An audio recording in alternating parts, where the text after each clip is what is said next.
Metamorfosis de la Iglesia. Este es un estudio sistemático que estoy preparando sobre el libro de los Hechos de los Apóstoles. Hoy vamos a ver el estudio 4, que lo vamos a dividir en varias partes. Es la esencia de lo que es la vida de la Iglesia primitiva. Hemos venido hablando sobre el proceso de metamorfosis. El proceso de metamorfosis comienza con el huevo. El huevo es algo que si se rompe por una fuerza externa, se acaba la vida. Pero cuando se rompe por una fuerza interna es donde comienza la vida. Hay una promesa de un Salvador que comienzan especialmente el profeta Isaías, y dice que de la línea de David van a ser el Salvador. Y es lo que fue pasando, y a través de los años, 850 años antes, Isaías lo profetizó, llegó el momento en el cual el Salvador llega al mundo. El segundo paso es la larva, cuando el huevo ya sale y se transforma en un gusanito. El gusanito es el proceso en el cual el Señor Jesús les enseñó a los suyos a poder vivir en medio de las circunstancias adversas y favorables que tenían en algunos momentos en medio de la sociedad donde les tocó vivir. En tercer lugar, la pupa o el bicho canasto es el proceso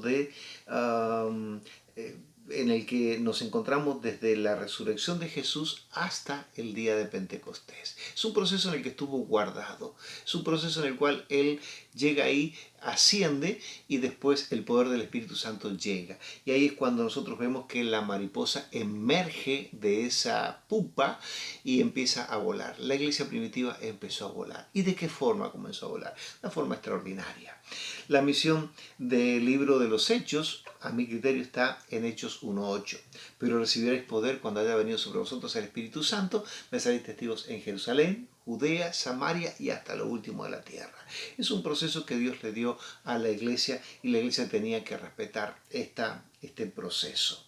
Ahora, cuando empezamos a ver el Evangelio en Jerusalén, el Evangelio en Jerusalén se concentra en la primera parte, en lo que es del capítulo 1, 2, podemos decir, hasta el capítulo 7, capítulo 8, y ahí hay una transformación muy importante que después la vamos a ver.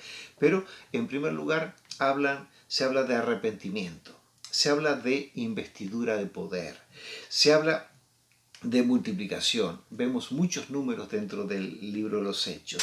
Se habla de abundancia, no había necesitados, cada uno tenía lo que necesitaba. Vivían sobrenatural. La vida de milagros era cosa de todos los días, no era la novedad, sino que era lo normal. La voz profética, ellos levantaban su voz en contra de los gobernantes y no se acomodaban a los gobernantes, sino que hablaban lo que tenían que decir, o felicitar o ir en contra de ellos, pero lo que tenían que hacer era poder hablar lo que era la voz profética de la iglesia, que a través del tiempo la fue perdiendo. Por otro lado, el reconocimiento de las marcas de Jesús. Ellos actuaban con el aroma de Jesús. La gente se daba cuenta que habían estado con Jesús.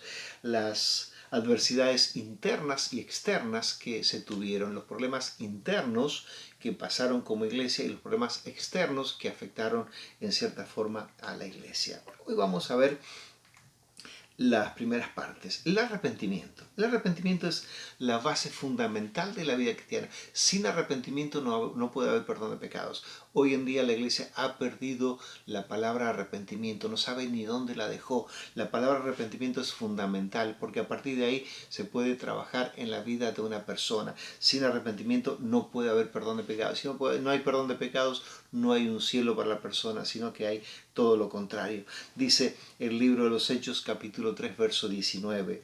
Así que arrepentíos y convertíos para que sean borrados vuestros pecados y para que vengan de la presencia del Señor tiempos de refrigerio. Cuando la persona se convierte a Cristo, se arrepiente y se convierte a Cristo, vienen tiempos de refrigerio para la persona. Mientras tanto, no va a tener tiempos de refrigerio.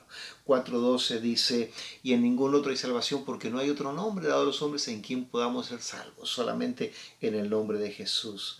5:31 nos dice, a este Dios le ha exaltado con su diestra por príncipe y salvador, para dar a Israel arrepentimiento y perdón de pecados.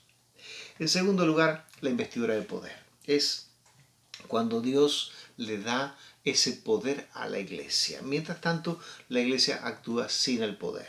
Y, por ejemplo, hace muchos años, un par de años, vi el primer auto Tesla en una exposición. Y me llamó la atención una espectacularidad de auto, una preciosura de auto.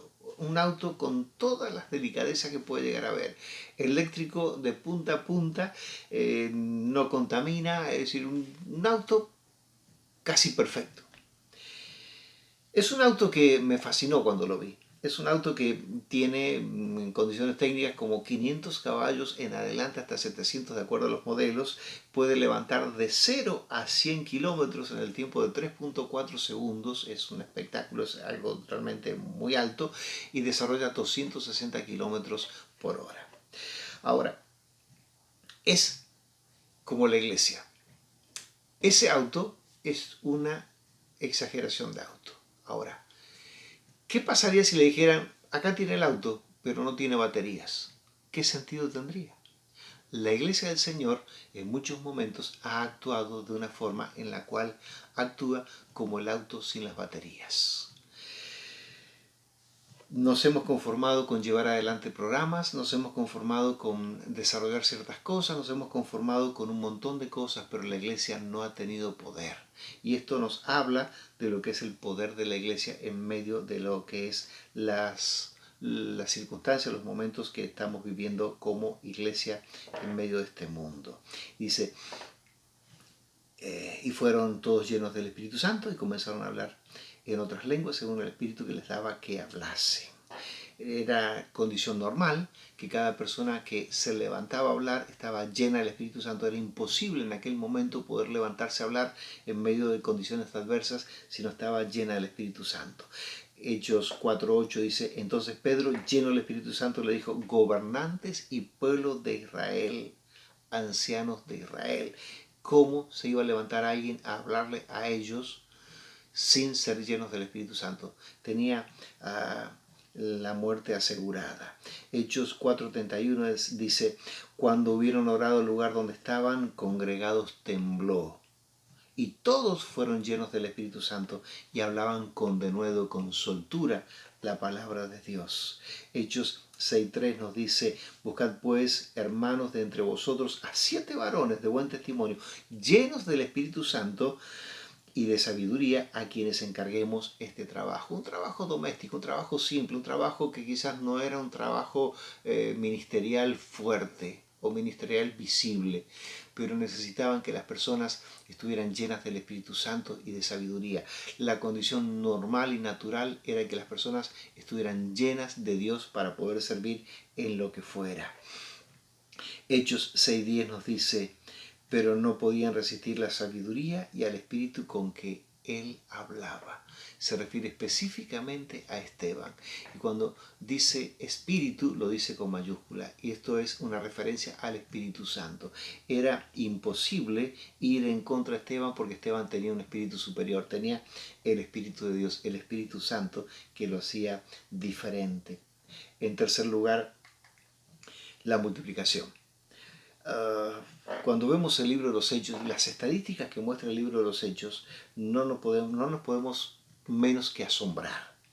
Hechos 2.41 dice, así que los que recibieron su palabra fueron bautizados y se añadieron aquel día como 3.000 personas. El día de Pentecostés, cuando todo aconteció de una forma tan rara, tan anormal, tan atípica, en ese momento se convierten 3.000 personas a Jesucristo. Hechos 2.47 dice, alabando a Dios y teniendo favor con todo el pueblo, y el Señor añadía cada día a la iglesia los que habían de ser salvos. El Señor iba añadiendo a la iglesia. Hechos 4.4 dice, pero muchos de los que habían oído la palabra creyeron, y el número de varones era como de 5.000. Imagínense, multiplíquelo por 4 solamente. En Hechos 5.14 dice, y los que creían en el Señor aumentaban más y gran número de hombres como de mujeres. Hechos 6.7 dice, y crecía la palabra del Señor y el número de los discípulos se multiplicaba grandemente en Jerusalén. También muchos de los sacerdotes obedecían a la fe. Esto es cuando nosotros comprendemos que en el mover de Dios, Dios está haciendo una obra espectacular en la vida de la iglesia. Si la iglesia tiene arrepentimiento, predica el arrepentimiento, si la iglesia tiene poder porque es llena del poder del Espíritu Santo, si la iglesia se da cuenta que tiene que cumplir la función sin aguar el Evangelio, sin diluir el Evangelio, sin diluir el mensaje, Dios tiene una promesa para la iglesia. La promesa es la multiplicación. El objetivo no es la multiplicación, es vivir de acuerdo a la presencia de Dios, cautivados por su amor y transformados por su presencia.